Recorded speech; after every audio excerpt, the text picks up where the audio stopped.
Hi, good morning, and welcome to another edition of Discover History. I'm Brad Bertelli, the curator here at the Keys History and Discovery Center, and today we're going to talk a little bit about the origin of some of the island's names. If you have a question, feel free to type in and Aaron will alert me and we can talk about those live. Otherwise, I will get back to you later on this afternoon. So a lot of the islands in the Florida Keys have an array of names. A lot of them have been named many things over the years. One of the exceptions, which I've talked about over time and time again, are the Matecumbe Keys, Upper and Lower Matecumbe Key. That name dates back to the 16th century and has remained relatively unchanged. It's always been some form of Matecumbe, Old Matecumbe, New Matecumbe, Lower Matecumbe, Upper Matecumbe. But a lot of the other islands have really interesting names, a really interesting history of names. And so I thought I'd talk a little bit about that. I've been talking about that in my column with the Keys Weekly newspaper, and I posted several of those on our Facebook page, which are really interesting. So if you want to delve a little deeper in, you can visit our Facebook. You can scroll down and read some more about some of these great names. So I'll start off with the Umbrella Keys. We don't talk about the Umbrella Keys very often, and actually there are two sets or two different Umbrella Keys, both located here in the Upper Keys. For a while in the 1800s, Tea-Table Key, which is located kind of between Upper Matecumbe and Lower Matecumbe, was named Umbrella Key, amongst other things. It was called Boys Key for a while, but it was called Umbrella Key because at one point there was a large tree at the end of the island at kind of the Atlantic point that was in the shape of an umbrella, which was the very imaginative way of, let's call this Umbrella Key. And today, of course, it was historically Tea-Table Key. Today, it's known as Terra's Key, named after Jim Terra, the owner. It is a private island. It's also for sale. So if you have an extra like $18 million and want a posh place to crash, that's something definitely to look into. But there's a second batch of Umbrella Keys, and that was here on Windley Key. During the railroad construction years in the early 1900s, Windley Key was actually two islands, and the railroad workers kind of used railroad fill to close that gap and to create one island. But also in the 1800s, as well as, or before it was called the Umbrella Keys, was also known as Vermont Key. Not sure why it's Vermont Key. Probably, that dates back to the 1800s. And Abner Doubleday, who is sometimes considered the man who invented baseball, which totally didn't happen. He was actually a career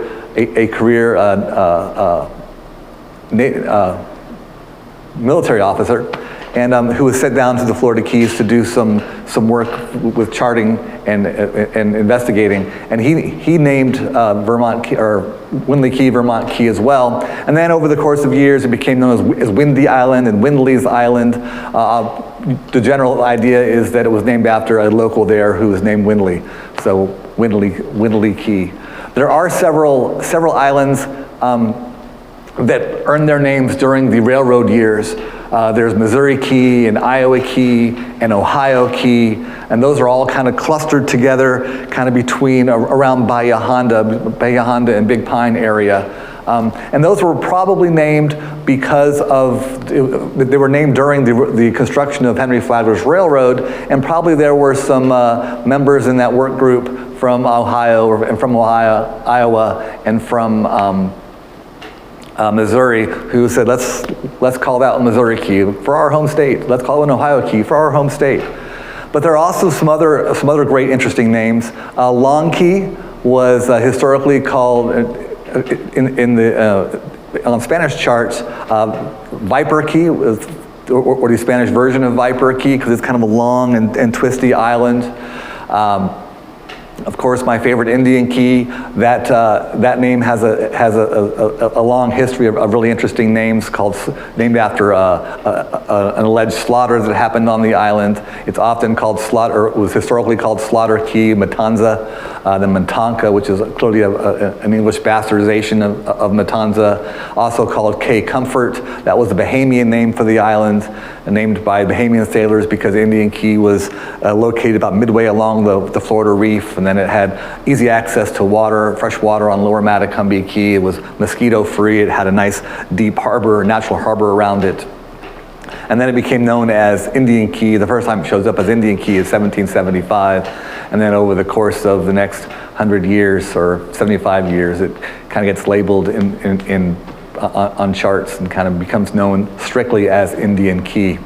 Bahia Honda is an interesting name. That's clearly it's an actual description of that area. Bahia Honda means deep harbor. And that was one of the, actually the Bahia Honda Bridge ended up being probably the most difficult of all the bridges to build during the construction of Flagler's Railroad. You think of the 7 Mile Bridge, which was actually a combination of 4 bridges, as being the most difficult one because of its length and its size.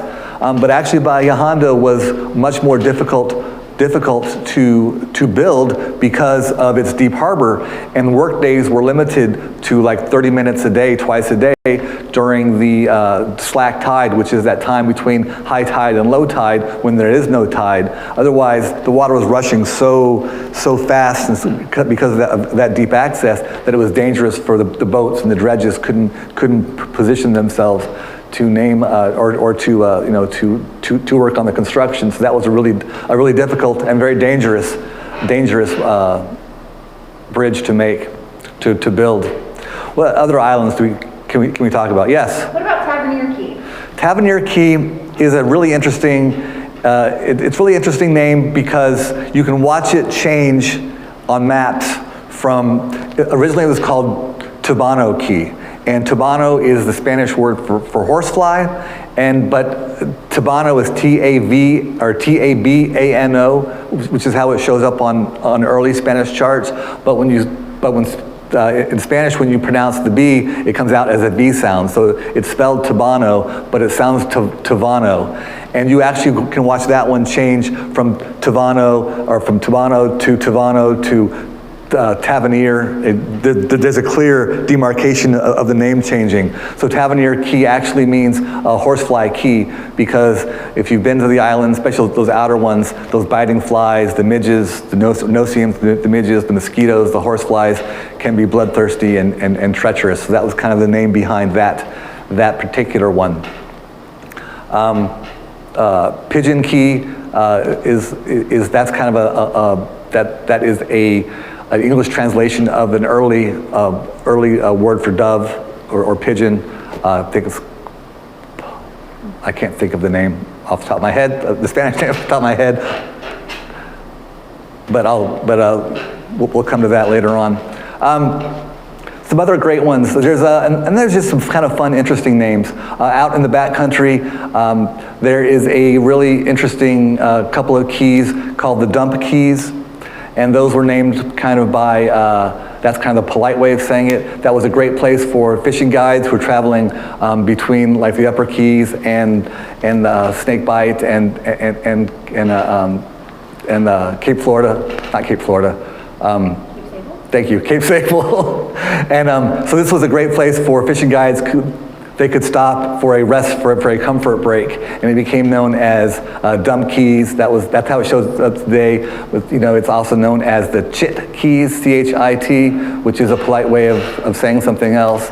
But that's kind of an interesting one. And also kind of in that area, there is an interesting island called Dildo Key. And not for the name that might immediately jump to mind, but for a kind of cactus called the dildo cactus, also the triangle cactus. And that's always kind of a name catcher. There's also, there's so many islands. There's hundreds of islands out there. Plantation Key was called Long Key. There's even a map, and it's a 1940 like 42 road map, like a Texaco road map that labels Plantation Key Long Key, which is really kind of interesting because that Plantation Key kind of goes back pretty far. Yes. Ryan Hart just sent in a question. Would like to know: is it true that Marathon got its name because one of Flagler's railway workers remarked, "This is a marathon"? That's one of those great stories, legends that doesn't have a lot of validity. No, that's not the reason. And I've written about this. It was actually the person who named it He was a songwriter, I think, and there's a song. But Ryan, I'll have to get back to you on that, and I'll post the kind of the actual story behind that. But that's one of those local legends that doesn't kind of bear fruit in the long run. But it's a great question, and it's one of those legends as I first got into the Florida Keys history, that was always what I thought, that's what I was told, and then you dig a little deeper and these other truths begin to creep out. But I will get that, I'll post that on this, on your question later on this afternoon. So we don't have anything planned this week for our Wednesday schedule.